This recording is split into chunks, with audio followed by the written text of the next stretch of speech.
aujourd'hui, l'État du Sénégal est en train de mettre en œuvre un certain nombre de réformes qui doivent permettre justement d'attirer davantage d'investissements privés dans le secteur de l'agriculture. À ce niveau, nous pouvons citer le système de récépissé de dépôt qui constitue aujourd'hui un élément fondamental pour garantir les investissements et le financement dans le secteur de l'agriculture. À titre d'exemple, en 2022, ce mécanisme a permis de mobiliser 4,6 milliards de francs CFA de financement garanti sur la base de 13 287 tonnes de produits stockés dans 121 entrepôts agréés, renforçant la liquidité et la compétitivité des filières comme le riz, le maïs ou le mil. À cela s'ajoute maintenant la loi sous la direction du secrétaire, la révision de la loi sous la direction du secrétaire d'État de l'agriculture et des coopératives agricoles, la révision de la loi d'orientation agro-sylvopastorale couplée à l'adoption du code pastoral qui va marquer une rupture structurelle et qui va jeter les bases d'une gestion moderne et apaisée du foncier agricole et pastoral, essentiel pour la sécurité des investissements. Enfin, les réformes du secteur horticole, véritable fleuron de notre agriculture, ont permis aujourd'hui une progression notable. La production nationale est passée de 1,1 million de tonnes en 2015-2016 à 1,6 million de tonnes entre 2021 et 2022. Et aujourd'hui, nous comptons espérer atteindre 1,5 million de tonnes, dont 106 000 tonnes exportées pour une valeur de 75 milliards de francs CFA. Quant aux prochaines réformes issues du programme d'amélioration de la compétitivité des territoires et des entreprises, elles auront un impact significatif sur le secteur agricole en touchant plusieurs aspects, tels que la modernisation. Concernant la modernisation des matériels agricoles, l'option du Sénégal est d'aujourd'hui faciliter l'accès à ces matériels-là via des contrats de services. Ces contrats de services donnent des opportunités à des investisseurs qui peuvent acquérir des matériels agricoles ou bien même assembler ici au Sénégal des matériels agricoles et mettre ça à la disposition des agriculteurs via maintenant une subvention de l'État qui, pour apporter aujourd'hui pour faciliter l'accès de ces matériels agricoles à ces agriculteurs-là, l'État du Sénégal est prêt aujourd'hui à subventionner cette partie de l'activité. Le ministre de l'Agriculture pourra y revenir en détail. Concernant maintenant, aujourd'hui, toujours dans le cadre de ces réformes, la sécurité foncière, on l'a abordé, cette réforme sur la loi sylvopastorale est une opportunité et aussi est un enjeu majeur pour la maîtrise des facteurs de production. À travers le projet Grand Transfert d'eau et la réforme sur la loi sylvopastorale, l'État du Sénégal compte enclencher cette grande transformation structurelle des facteurs qui bloquent aujourd'hui l'agriculture et l'agrobusiness. À cela s'ajoute la nécessité de permettre aux coopératives agricoles et à l'agriculture familiale de disposer de ce qu'on appelle des mécanismes de financement à travers des PPP qui vont allier agribusiness et l'agriculture familiale sous la garantie de l'État du Sénégal. Le financement, nous en avons parlé, avec l'accessibilité des crédits bail, la compétitivité et l'inclusion. Parmi les mesures phares, il y a la réduction de la dépendance économique vis-à-vis des importations.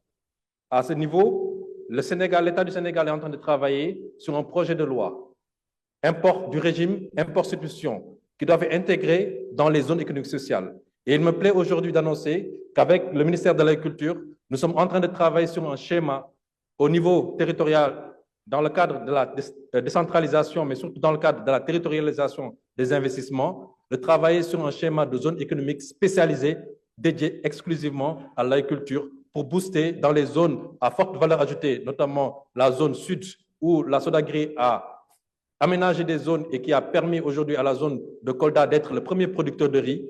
Partout où il y a la nécessité et il y a la vocation de cette production-là, dédier des zones agricoles spécialisées avec des conditionnalités de fiscalisation permettant d'attirer des investisseurs privés locaux. Donc, je disais, cela encouragera la consommation des produits agricoles nationaux et réduira la concurrence déloyale des produits étrangers. Parallèlement, la création des zones agricoles spécialisées et d'agropoles favorisera le développement des chaînes de valeur intégrées tout en sécurisant à la terre grâce à des baux à long terme et à une meilleure gouvernance foncière. Ces initiatives devraient limiter l'exode rural et stabiliser les populations dans les zones agricoles. Le volet financement et investissement jouera également un rôle crucial, avec des incitations fiscales ciblées pour attirer les investisseurs privés dans l'agro-industrie et la transformation des matières premières locales. La réforme du Code des investissements, en élargissant les secteurs éligibles aux avantages fiscaux, offrira des opportunités aux petites et moyennes exploitations agricoles. De plus, les lignes de crédit adaptées et des fonds dédiés en partenariat avec la Banque mondiale et l'AFC, et je signale qu'aujourd'hui, lors de l'inauguration du siège de la Banque mondiale aux Almadies, le directeur général de l'AFC a réaffirmé et reconfirmé la disponibilité de ces lignes de crédit à des taux concessionnels qui vont permettre justement de booster l'agriculture familiale, mais organisée, formalisée à travers l'APIX, qui va ouvrir un guichet unique très bientôt, dédié exclusivement à l'agriculture et à l'organisation des coopératives agricoles pour permettre justement de les intégrer dans le secteur formel pour pouvoir bénéficier de ces fonds de financement-là.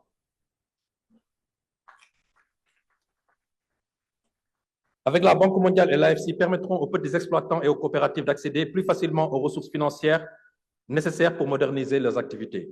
Et je signale ici, hier, nous avons eu ici, à la même heure, la présentation d'un exemple avec un financement d'air d'un agriculteur en situation de handicap qui est passé de 2 hectares à 300 hectares. Cet exemple doit nous inspirer, nous tous.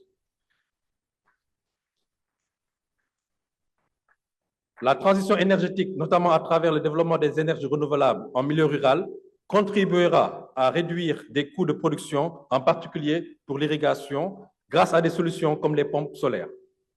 Par ailleurs, la dématérialisation des procédures douanières simplifiera les exportations agricoles, rendant les produits sénégalais plus compétitifs et les marchés internationaux. Enfin, les réformes visant à structurer le secteur informel et à promouvoir l'entrepreneuriat. J'annonce ici que bientôt l'APEX va lancer sa plateforme en ligne de création d'entreprises de là où vous êtes, quel que soit l'endroit, à Fongolémi, en Casamance ou bien à Matam, vous avez la possibilité en un seul clic de créer votre entreprise sans vous déplacer.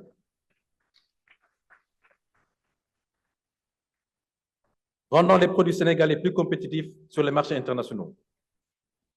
Et à promouvoir l'entrepreneuriat chez les jeunes et les femmes permettront d'intégrer davantage d'acteurs agricoles dans l'économie formelle. Des mesures telles que l'exonération fiscale temporaire pour les jeunes agriculteurs et la facilitation de l'accès au microcrédit stimuleront l'innovation et la création d'emplois dans le secteur. Ensemble, ces réformes ont pour objectif de transformer l'agriculture sénégalaise en un moteur de croissance durable, en améliorant la productivité, en sécurisant les moyens de subsistance des populations rurales et en renforçant la souveraineté alimentaire du pays. En 2014 et 2023, les flux d'investissement direct à destination du pays ont enregistré une progression continue, avec une accélération notable à partir de 2019. Oui, monsieur le ministre, le Sénégal est bien une terre d'investissement. La part des IDE dans le PIB est ainsi passée de 1,9% en 2014 à 9,6% en 2023. La majorité de ces investissements ont été concentrés dans le secteur extractif, notamment les mines de pétrole, qui ont capté en moyenne 36,6% du total des IDE sur la période. En comparaison, l'industrie manufacturière et agriculture n'ont attiré que 10,3% en 2021, en moyenne respectivement. Cette faible orientation des IDE vers les secteurs à forte valeur ajoutée limite leur potentiel et de transformation structurelle. Mais je peux vous rassurer qu'aujourd'hui, le Sénégal est dans une tendance encore plus d'accélération, de redressement d'une part, mais d'accélération de sa croissance. À travers la production du gaz, aujourd'hui, nous notons des volumes records de production du pétrole, d'une part, et du gaz au niveau des GTA. Le réseau gazier du Sénégal, qui constitue un projet majeur pour accorder le gaz de GTA aux usines de transformation et de production d'énergie, notamment les centrales à gaz. À cela s'ajoute l'usine d'Iré, qui doit permettre de produire de l'urée. Et aujourd'hui, à cela s'ajoute les mines de phosphate. Voilà l'écosystème que le Sénégal est en train de constituer pour être souverain sur le plan de la production agricole. C'est pourquoi nous invitons aujourd'hui les investisseurs locaux à s'intéresser à nos modèles de coopératives agricoles communautaires qui offrent une opportunité d'investissement hautement rentable et impactante, avec des recettes prévisionnelles par CAC de 200 hectares de 5,5 milliards dès la première année pour des charges maîtrisées à 738 millions, générant ainsi une marge brute exceptionnelle. La diversification entre culture maraîchère, semencière et élevage assure une stabilité financière, tandis que la création de 720 emplois directs et l'incubation de 40 agriculteurs renforcent son impact social. En investissant, vous soutenez une initiative durable, tout en bénéficiant de retours attractifs dans un secteur porteur. Dotés d'infrastructures modernes et d'un modèle inclusif, les coopératives agricoles communautaires offrent aux investisseurs un cadre sécurisé, structuré à fort impact. Le moment est venu de s'engager aux côtés de nos communautés pour bâtir l'agriculture de demain. Le nouveau Code des investissements introduit des innovations majeures pour stimuler l'investissement dans le secteur agricole, en particulier à travers une meilleure prise en compte des spécificités de ce secteur stratégique pour la souveraineté alimentaire du pays. Il prévoit des incitations adaptées au cycle long de l'agriculture, notamment par les exonérations fiscales prolongées par les projets agricoles à fort impact. L'accès facilité aux fonciers via des dispositifs sécurisés, comme les baux amphithéotiques, ainsi qu'un accompagnement renforcé pour les investissements dans les chaînes de valeur agroalimentaire. En intégrant une logique territorialisée, le Code encourage l'installation des investisseurs dans les zones rurales et leur participation active en l'emploi local, à la modernisation des techniques agricoles et à la promotion de l'agro-industrie. Ces innovations visent à attirer à la fois les investisseurs nationaux et étrangers, tout en renforçant la compétitivité et la durabilité et l'inclusivité du secteur agricole. Je vais finir par faire un appel à tous les investisseurs sénégalais. La souveraineté alimentaire qui est présentée par son Excellence, Monsieur le Président, nous interpelle tous. Parce qu'il ne s'agit pas d'approvisionner le marché de produits importés ou bien de produits venus d'ailleurs. Il s'agit de trouver, nous, nos propres mécanismes internes à travers une maîtrise du foncier, à travers les baux notamment, et la révision de la loi sylvopastorale, mais aussi à travers l'accès à l'eau.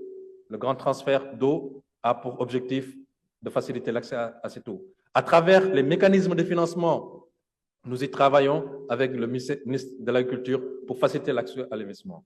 Il s'agira maintenant de prendre des risques, d'oser, d'entreprendre, de se formaliser et d'accompagner la politique de l'État. Ensemble, avec le Forum du système alimentaire, il s'agira pour nous de démontrer la capacité du Sénégal à accueillir de grands événements, mais aussi à discuter des grands enjeux de notre continent.